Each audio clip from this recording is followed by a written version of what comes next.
Top quality और consistent performance के लिए सिर्फ सिल्वर पंप नाम याद रखना। ಜುಲೈ 2 ಚಿಕ್ಕಬಳ್ಳಾಪುರ ಜಿಲ್ಲೆಯ ನಂದಿಗಿರಿಧಾಮದಲ್ಲಿ ವಿಶೇಷ ಸಚಿವ ಸಂಪುಟ ಸಭೆ ಹಿನ್ನೆಲೆಯಲ್ಲಿ ಮುಖ್ಯಮಂತ್ರಿಗಳು ಸೇರಿದಂತೆ ಸಚಿವ ಸಂಪುಟ ಸಹೋದ್ಯೋಗಿಗಳು ಆಗಮಿಸುತ್ತಿರುವ ಹಿನ್ನೆಲೆಯಲ್ಲಿ ಇವತ್ತು ಚಿಕ್ಕಬಳ್ಳಾಪುರ ಜಿಲ್ಲಾ ಉಸ್ತುವಾರಿ ಸಚಿವರು ಹಾಗೂ ಉನ್ನತ ಶಿಕ್ಷಣ ಖಾತೆ ಸಚಿವರಂತ ಡಾಕ್ಟರ್ MC ಸುಧಾಕರ್ ಅವರು ಆಗಮಿಸಿ ಪೂರ್ವ ಸಿದ್ಧತೆಗಳನ್ನು ಪರಿಶೀಲನೆ ಮಾಡ್ತಾ ಇದ್ದಾರೆ। ಈ ಕುರಿತು ನಾವು ಸ್ವತಃ MC ಸುಧಾಕರ್ ಅವರ ಜೊತೆ ಮಾತಾಡೋಣ। ಸರ್, ಈಗ ಮುಖ್ಯಮಂತ್ರಿಗಳು ಬೈ ಹೆಲಿಕಾಪ್ಟರ್ ಬರ್ತಾರೆ, ಬೈ ರಸ್ತೆ ಬರ್ತಾರೆ, ಎಲ್ಲಿಗೆ ಬರ್ತಾರೆ, ಯಾವ ರೀತಿಯೆಲ್ಲ ಕಾರ್ಯಕ್ರಮ ಇದೆ ಸರ್? ಮಾನ್ಯ ಮುಖ್ಯಮಂತ್ರಿಗಳು ಬೆಳಗ್ಗೆ 10 ಗಂಟೆಗೆ ತಮ್ಮ ಬೆಂಗಳೂರಿನ ಅಧಿಕೃತ ನಿವಾಸದಿಂದ ರಸ್ತೆ ಮುಖಾಂತರ ಸಂಚಾರ ಮಾಡಿ 11 ಗಂಟೆಗೆ ಇಲ್ಲಿ ನಮ್ಮ ಭೋಗನಂದೀಶ್ವರ ದೇವಸ್ಥಾನಕ್ಕೆ ಬರ್ತಾರೆ। ಅಲ್ಲಿ ಅವರನ್ನು ನಾವು ಸ್ವಾಗತ ಮಾಡಿಕೊಂಡು ದೇವರ ದರ್ಶನವನ್ನು ಮಾಡಿ ನಂತರ ಎಲ್ಲ ಸಂಪುಟದ ಸಹಯೋಗಿಗಳ ಜೊತೆಯಲ್ಲಿ ಒಂದು ಫೋಟೋ ಸೆಷನ್ ಇದೆ। ಅದಾದ ನಂತರ ನಾವು ಬಸ್ ವ್ಯವಸ್ಥೆ ಮಾಡಿದ್ದೀವಿ। ಎಲ್ಲರೂ ಅಲ್ಲಿಂದ ಬಸ್ಸಲ್ಲಿ ಒಟ್ಟಾಗೆ ನಾವು ಮೇಲೆ ಈಗ ಸಂಪುಟದ ಸಭೆಗೆ ಎಲ್ಲ ನಾವು ಅಲ್ಲಿಂದ ಬರ್ತೇವೆ। ಸರ್, ನಂದಿಗಿರಿಧಾಮದ ಮೇಲೆ ಎಲ್ಲಿ ಸಚಿವ ಸಂಪುಟ ಸಭೆ ನಡೆಯುತ್ತೆ ಮತ್ತು ಯಾವ ರೀತಿ ಸನ್ನದ್ಧ ಮಾಡಿದಿರಿ? ನೋಡಿ, ಈಗ ಇಲ್ಲಿ ಏನು ಮಯೂರ ಪೈನ್ ಟಾಪ್ ರೆಸ್ಟೋರೆಂಟ್ ಇತ್ತು, ಅಲ್ಲಿ ಒಂದು ಎಲ್ಲ ರೀತಿ ಅನುಕೂಲಕರವಾದಂಥ ಒಂದು ಸ್ಥಳಾವಕಾಶ ಇತ್ತು। ಅದಕ್ಕೆ ಅಲ್ಲಿಗ ನಾವು ಸಂಪುಟದ ಸಭೆ ಅಲ್ಲೇ ಮಾಡ್ತೀವಿ। ಅಧಿಕಾರಿಗಳಿಗೆ ಸಂಪುಟದ ಸಭೆಯಲ್ಲಿ ಸಹಕರಿಸ್ತಕ್ಕಂಥ ಅಧಿಕಾರಿಗಳಿಗೆ ಮೇಲ್ಗಡೆ ಅವರಿಗೆ ವ್ಯವಸ್ಥೆ ಮಾಡಿದ್ದೀವಿ। ಕೆಳಗಡೆ ಏನು ಮಂತ್ರಿಗಳ ಜೊತೆ ಮತ್ತು ಮುಖ್ಯಮಂತ್ರಿಗಳ ಬೆಂಗಾವಲು ಮತ್ತು ಯಾರ್ಯಾರು ಬೇರೆ ಸ್ಟಾಫ್ ಬರ್ತಾರೆ ಅವರಿಗೆ ಕೆಳಗೆ ವ್ಯವಸ್ಥೆ ಮಾಡಿದ್ದೀವಿ। ಎಲ್ಲ ಇಲ್ಲೇ ಇರ್ತಾರೆ। ಮಾಧ್ಯಮದವರಿಗೆ ಪ್ರತ್ಯೇಕವಾದಂಥ ಪ್ರೆಸ್ ಮೀಟ್ಗೆ ಒಂದು ವ್ಯವಸ್ಥೆ ಮಾಡಿದ್ದೀವಿ। ಮಾಧ್ಯಮದವರಿಗೆ ಪ್ರತ್ಯೇಕವಾದಂಥ ಊಟದ ವ್ಯವಸ್ಥೆ ಮಾಡಿದ್ದೀವಿ। ಪೊಲೀಸ್ ಸಿಬ್ಬಂದಿ ಏನು ಇವತ್ತು ಇಲ್ಲಿ ಸುರಕ್ಷತೆ ಮತ್ತು ಎಲ್ಲ ರೀತಿ ಕಾಳಜಿಯನ್ನು ವಹಿಸ್ತಾ ಇದ್ದಾರೆ, ಅವ್ರಿಗೂ ಪ್ರತ್ಯೇಕ ವ್ಯವಸ್ಥೆ, ಈ ರೀತಿ ಎಲ್ಲರಿಗೂ ಪ್ರತ್ಯೇಕವಾಗಿ ಇಲ್ಲಿ ಅವರು ಇರ್ತಕ್ಕಂಥದ್ದು ಇರ್ಬೋದು ಮತ್ತು ಅವರಿಗೆ ಊಟದ ವ್ಯವಸ್ಥೆ, ಈ ಎಲ್ಲ ವ್ಯವಸ್ಥೆಗಳನ್ನು ಭಾಳ ವ್ಯವಸ್ಥಿತವಾಗಿ ನಮ್ಮ ಜಿಲ್ಲಾಡಳಿತ ಇವತ್ತು ಕ್ರಮಕ್ಕೆ ತೆಗೆದುಕೊಂಡಿದೆ। ಸರ್, ನಂದಿಗಿರಿಧಾಮ ಅಂತಂದರೆ ಈ ಪುರಾಣ ಪ್ರಸಿದ್ಧ, ಇತಿಹಾಸ ಪ್ರಸಿದ್ಧ, ವಿಶೇಷವಾಗಿ ಪ್ರೇಮಿಗಳು ಬಂದು ಹೋಗುವಂಥ ತಾಣ।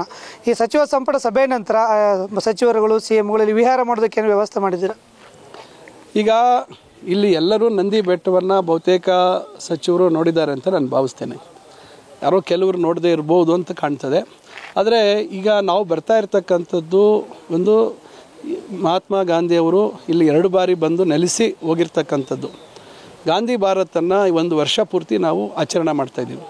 ಅದು ಸರ್ಕಾರದಿಂದನೂ ಆಚರಣೆ ಮಾಡ್ತಾಯಿದ್ದೀವಿ, ಕಾಂಗ್ರೆಸ್ ಪಕ್ಷದಿಂದನೂ ಆಚರಣೆ ಮಾಡ್ತಾಯಿದ್ದೀವಿ। ಮಹಾತ್ಮ ಗಾಂಧಿಯವರು ಇಲ್ಲಿ ಬಂದು ನೆಲೆಸಿದ್ರು, ನಂದಿಯಲ್ಲಿ ವಿಶ್ರಾಂತಿ ಪಡೆದಿದ್ದರು ಅಂತಕ್ಕಂಥ ಕಾರಣದಿಂದ ನಾವಿಲ್ಲಿ ಒಂದು ವಿಶೇಷ ಸಂಪುಟ ಸಭೆ ಮಾಡ್ತಕ್ಕಂಥದ್ದು ಸೂಕ್ತ ಅಂತ ಒಂದು ಪ್ರಸ್ತಾವನೆ ಕೊಟ್ಟ ಮೇಲೆ ಮಾನ್ಯ ಮುಖ್ಯಮಂತ್ರಿಗಳು ಅದಕ್ಕೆ ಒಪ್ಪಿಗೆ ಸೂಚಿಸಿ ಇವತ್ತು ಅದು ಕೂಡಿ ಬಂದಿದೆ। ಅದರಿಂದ ಇಲ್ಲಿ ವಿಹಾರ ಮಾಡ್ತಕ್ಕಂಥದ್ದಕ್ಕೆಲ್ಲ ನಾವು ಬರ್ತಾ ಇರತಕ್ಕಂಥದ್ದು ಇಲ್ಲಿ ಆಡಳಿತದ ಒಂದು ಭಾಗವಾಗಿ ಒಂದು ಈ ಭಾಗಕ್ಕೆ ಸಂಬಂಧಪಟ್ಟಂತೆ ವಿಶೇಷವಾಗಿ ಬೆಂಗಳೂರು ವಿಭಾಗ ಮತ್ತು ನಮ್ಮ ಈ ಚಿಕ್ಕಬಳ್ಳಾಪುರ ಮತ್ತು ನಮ್ಮ ಕೋಲಾರ ಮತ್ತು ಬೆಂಗಳೂರು ಗ್ರಾಮಾಂತರ ಈ ಭಾಗಗಳಿಗೆ ಏನಾದರೂ ಒಂದು ಕೊಡುಗೆ ಕೊಡ್ತಕ್ಕಂಥ ಒಂದು ನಿಟ್ಟಿನಲ್ಲಿ ಇದೊಂದು ವಿಶೇಷ ಸಂಪುಟ ಸಭೆ। ಆದ್ದರಿಂದ ವಿಹಾರ ಮಾಡುವಂಥವರ ನಮ್ಮ ಸಹೋದ್ಯೋಗಿಗಳೇ ಅವ್ರೇನಾದರೂ ಇಲ್ಲಿ ಬಂದು ನೋಡಿದ ಮೇಲೆ ಇನ್ನೊಂದು ದಿವಸ ಅವ್ರು ಬರುವಂಥದ್ದಕ್ಕೆ ವ್ಯವಸ್ಥೆ ಮಾಡಿಕೊಡ್ತೀವಿ। ಸರ್, ಈ ನಂದಿಗಿರಿಧಾಮದಲ್ಲಿ ಸಚಿವ ಸಂಪುಟ ಸಭೆಯನ್ನು ಮಾಡ್ತೀವಿ, ಈ ರೀತಿಯ ಒಂದು ಕೆಲವು ವರ್ಷಗಳ ಬೇಡಿಕೆ ಇತ್ತು ಮತ್ತು ಕನಸಿತ್ತು। ಈ ತಮ್ಮ ಅವಧಿಯಲ್ಲಿ ಇದು ಈಡೇರ್ತಾ ಇದೆ, ಇದಕ್ಕೇನು ಹೇಳ್ತೀರಿ ಸರ್?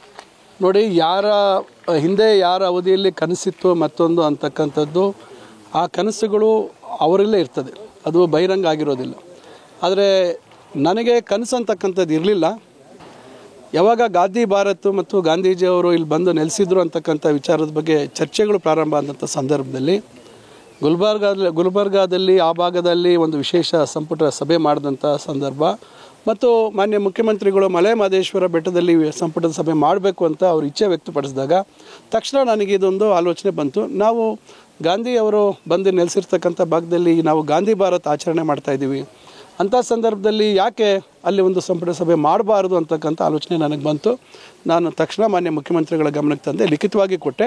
ನಂತರ ನನ್ನ ಜೊತೆ ಬೈರತಿ ಸುರೇಶ್ ಅವರು ಸೇರಿಕೊಂಡ್ರು, ಮಾನ್ಯ KH ಮುನಿಯಪ್ಪನವರು ಸೇರಿಕೊಂಡ್ರು।